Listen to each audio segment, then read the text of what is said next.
Dinle bir yarım Böğrüm açayım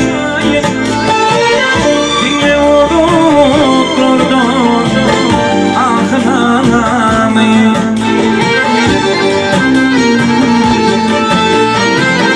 Dinle intiharım Böğrüm açayım Dinle oluklardan Ahlanamı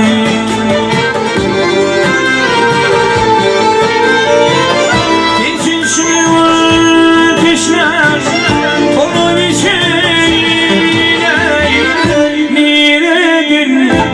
Büleyim Bunşun erelim Ah niredin Büleyim Bunşun erelim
Elinden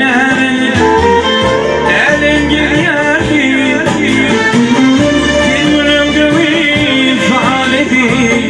Elim gülerdi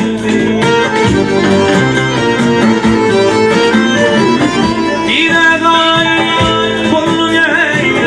Tümür yar titrer Yüreğim kanımı aydın bir yerde Vah yüreğime kanımı aydın bir yerde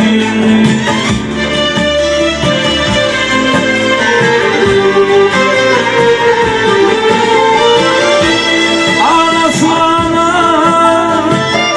uçanlar çılıyım Gel gel gel kaçanlar çılıyım